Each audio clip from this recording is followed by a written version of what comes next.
O Mother Nui, stretch high above this valley. Your starry body is our glory. Then see the hawk of yonder Rahur quit, his fiery splendor, oh so mighty. He brings a light for all our weary souls. He makes the broken spirit whole.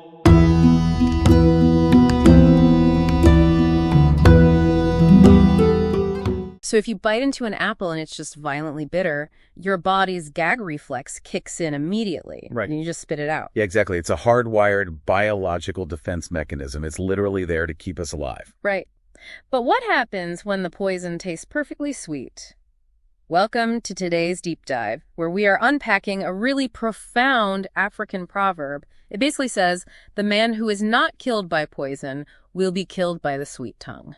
It is such a fascinating premise because, we spend so much time worrying about very identifiable physical threats. But the texts we're looking at today argue that psychological traps, specifically insincere flattery, are actually way deadlier to your survival. Well, and that makes sense on a surface level, like flattery obviously lowers our guard, but I'm kind of struggling to see how a compliment literally becomes lethal. Like, what is the actual trap here? So to find that trap, we actually had to look at the Igbo language of Nigeria. They have this concept called Ayar Orsut, which roughly translates to sweet tongue. Okay, so sweet tongue, that sounds fairly straightforward. Yeah, but it's not just about being polite. It is a deliberate practice that they call head washing. Wait, head washing, that sounds intense. Right, it is. It's a psychological mechanism where a manipulator basically validates your deepest insecurities so thoroughly that you start relying on them, for your whole sense of self-worth. Oh, wow. So they become the primary source of your ego boost. Exactly. And by doing that, they effectively dictate your reality. So flattery is basically acting as a sort of cognitive anesthetic. Like going back to that bitter apple, the bitterness triggers your physical defenses. But this kind of flattery, it targets your ego so pleasantly that you just voluntarily swallow the poison. Yeah, you don't even realize your boundaries are being compromised. And that invisible compromise is perfectly captured in a proverb from the Haya people of Tanzania. It says, sweet words lure the snake out of its cave. Oh, I like that imagery. So the cave represents our defensive boundaries. Yes, your secrets, your safe spaces, your natural skepticism. An agreeable veneer just draws you right out of that safety and leaves you completely exposed. And I imagine once you're exposed, the power dynamics completely flip. Because since this tactic bypasses physical strength entirely, it's really the ultimate weapon for the weak to conquer the strong. Right, which is why you see this in the West African trickster archetype, the tortoise. Or MB. Right, the tortoise who manipulates the mighty elephant. He obviously doesn't rely on physical strength. He uses his sweet tongue. Exactly. And that image of conquering an elephant, it actually shows up across cultures.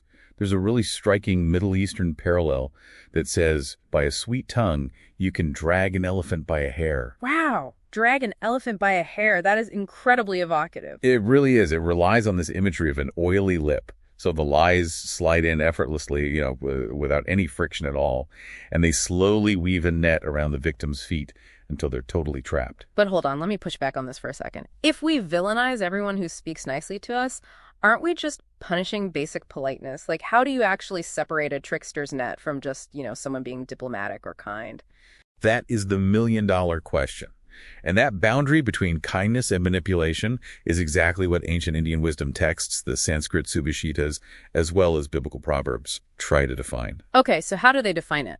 Well, they argue that sweetness is only a virtue if it reflects a genuinely spotless character. Oh, I see. So if the character is flawed, the flatterer is just throwing a light robe of praise over a hidden motive. Exactly, a predatory motive.